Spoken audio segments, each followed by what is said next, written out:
नमस्कार। अब यह वीडियो प्रतिभा पर मूल्यांकन वर्कशीट 2021-22 खंड आ और कक्षा 8 है, विषय हिंदी विशिष्ट है। और आपको यहाँ अपना नाम लिखना है, पिता का नाम, साला का नाम, आप कक्षा डाल देनी है। ये कुछ निर्देश और नंबर दिए गए हैं, इनको जानते ही हैं।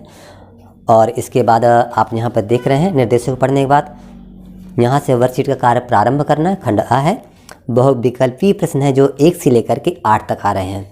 ध्यान देना है, जो इसको ध्यान से पढ़ना है। आपको 1 से 2 बार या 3 बार तक पढ़ना पड़ सकता है, तो आप पढ़ेंगे, इसके बाद प्रश्नों के उत्तर देंगे। अब प्रश्न यहाँ पहला आ है, खिड़की से शरीर का कोई अंग बाहर क्यों नहीं निकालना चाहिए? तो डी नंबर है, अंगों को चोट लग सकती है। तो यहाँ चिन्ह भर नहीं लगाना है बच्चों आपको, बल्कि यहाँ लिखना भी है, क्योंकि यहाँ दिया है तो आप डी लिख देंगे और सेम यही चीज़, अंगों को चोट लग सकती है। प्रश्न 2, किस वाक्य में चादर का शुद्ध बहुवचन शब्द प्रयोग किया गया है? तो यहाँ पर है ए नंबर, तो ए नंबर हो गया। और यहाँ पर ए नंबर ऐसे डाल करके आप लोग लेना, मोहन बाजार से चादरें खरीद कर लाया। प्रश्न 3, छात्र किसके साथ यात्रा पर जा रहे हैं? तो यहाँ है अपने शिक्षक के साथ, तो बी नंबर आपको भर देना, अपने शिक्षकों के साथ। चौथा प्रश्न, यात्रा में ले जाने वाले सामान की कौन सी सूची सही है? तो चादर, कपड़े, पानी की बोतल, ये सूची सही है, इसमें एक भी डाउट ना करिए। ये सभी प्रश्न 100% सही हैं। और आपसे आशा है वीडियो को लाइक करें, दोस्तों को शेयर करें, और किसी तरह की समस्या आने पर या कोई प्रश्न न बनने पर आप तुरंत कमेंट में अपना मोबाइल नंबर लिखें और सवाल नंबर लिखें कि कौन सा नहीं बना है या कौन सा प्रश्न नहीं बना है। आपसे मैं फ़ोन करके या मैसेज के द्वारा उनके उत्तर देने का प्रयास करूंगा। तो अब यहाँ पर है, फिर पोस्टर दिया गया है। ये पोस्टर देखकर प्रश्नों के उत्तर में सही विकल्प पर गोला लगाइए। विश्व पर्यावरण दिवस है, यहाँ एक संकल्प है, प्रकृति संरक्षण के इस महापर्व पर हम संकल्प लें कि हम न केवल प्रकृति की रक्षा करेंगे, बल्कि प्रकृति से जितना हम लेंगे उसका दुगना हम वापस भी करेंगे। ऐसे प्रयासों से ही प्रकृति समर्थ और दुनिया सुंदर एवं जीने योग्य बनेगी। ये पोस्टर है। अभी इसी पोस्टर के आधार पर प्रश्नों के उत्तर देने हैं। प्रश्न नंबर 5 है, प्रकृति से जितना हम लेंगे उसका दुगना हम वापस भी करेंगे, क्योंकि इससे प्रकृति समर्थ और दुनिया जीने योग्य बनेगी। तो आपको ऐसे लिख देना है। अब हम ये प्रश्न है 6 नंबर, विश्व पर्यावरण दिवस मनाने का क्या कारण है? तो यहाँ प्रकृति संरक्षण के प्रति जागरूकता। यहाँ भर देंगे। प्रश्न 7, पोस्टर में दिया गया चित्र किस बात का है? तो बी नंबर, प्रकृति बचाने का। प्रश्न 8, विश्व पर्यावरण दिवस मनाते हैं तो पूरे विश्व में, डी नंबर। लघुत्तरीय प्रश्न 9 से 13 तक है, नीचे दिए गए प्रश्नों के उत्तर लिखिए। प्रश्न 9 है, रहीमन पानी राखिए, बिन पानी सब सून, पानी गए न उबरे, मोती मानुष चून। तो यहाँ पर उपर्युक्त पंक्तियों में पानी शब्द मोती और मानुष के लिए किस अर्थ में प्रयुक्त किया गया है?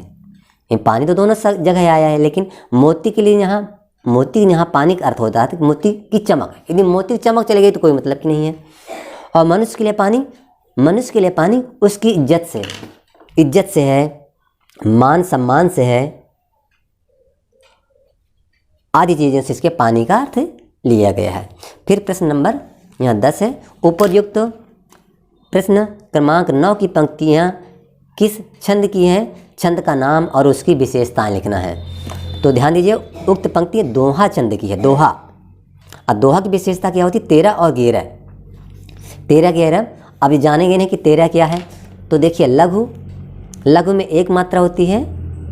देखिए यहाँ र 1 2 3 4, अब बड़ा पा है, बड़ी नहीं है, तो यानी 2 2 हो जाती, ऐसे इनको गिनते हैं।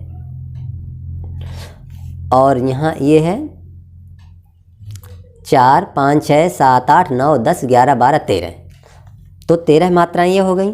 अब दूसरे यति में यहाँ देखते हैं 1 2 3 4 5 6 7 8 9 10 और 11।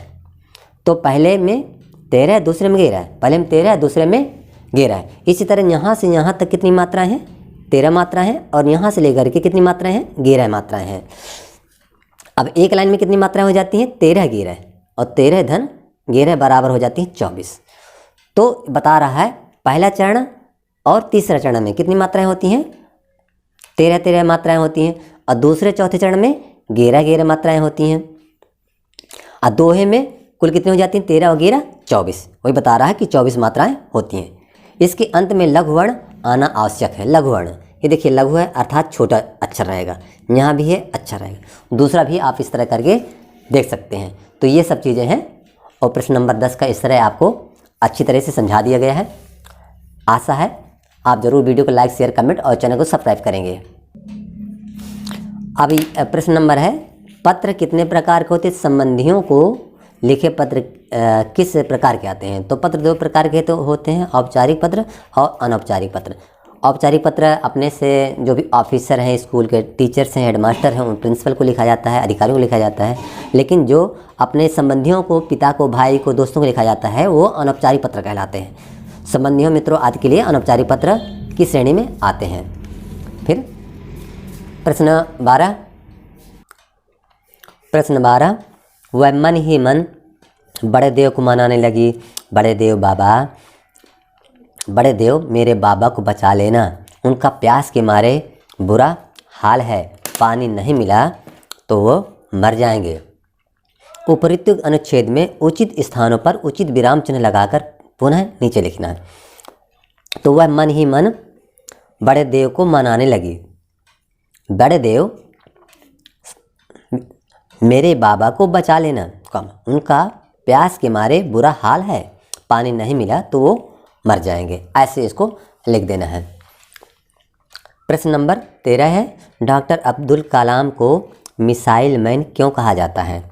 डॉक्टर अब्दुल कलाम एक भारतीय एरोस्पेस वैज्ञानिक थे और अग्नि और पृथ्वी मिसाइल के विकास और संचालन में अहम भूमिका निभाई थी।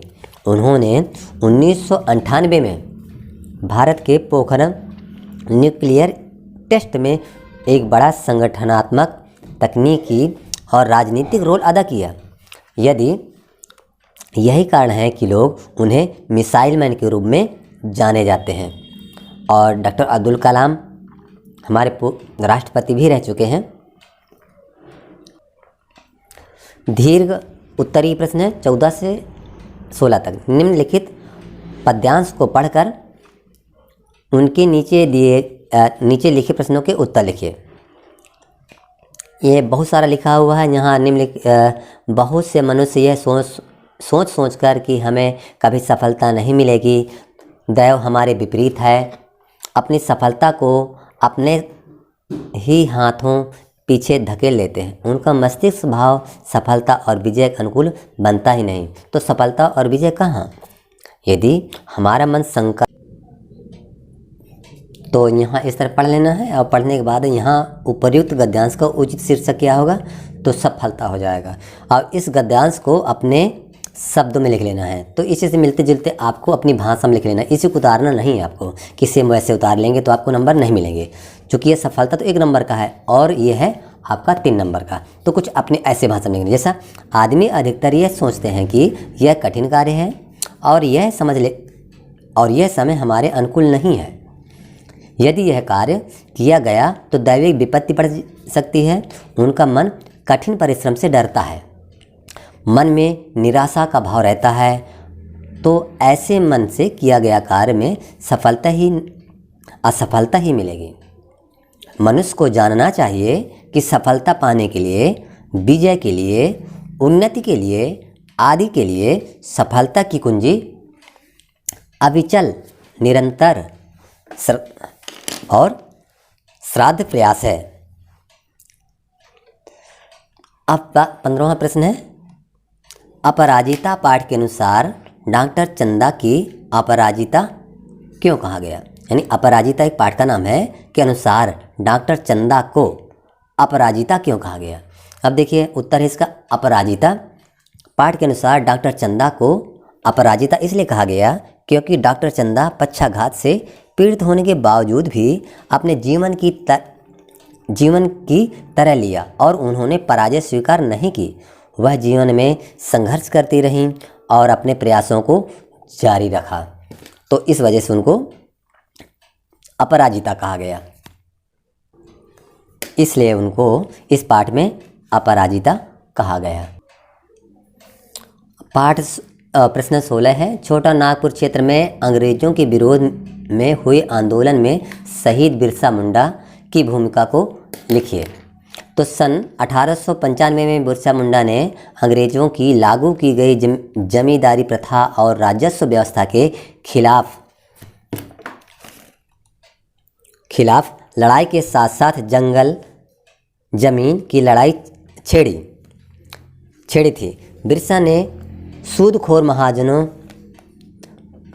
जिन्हें वे दिगु कहते थे, कर्ज के बदले उनकी ज़मीन पर कब्जा कर लेते थे। यह एकमात्र विरोध नहीं था, बल्कि ऐसे कई विरोधों का सामना किया। ऐसे महान व्यक्ति थे शहीद बिरसा मुंडा। तो दोस्तों ये मॉड्यूल ये समाप्त हो जाती है।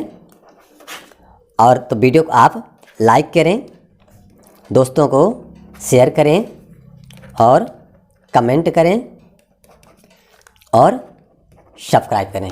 आपका धन्यवाद।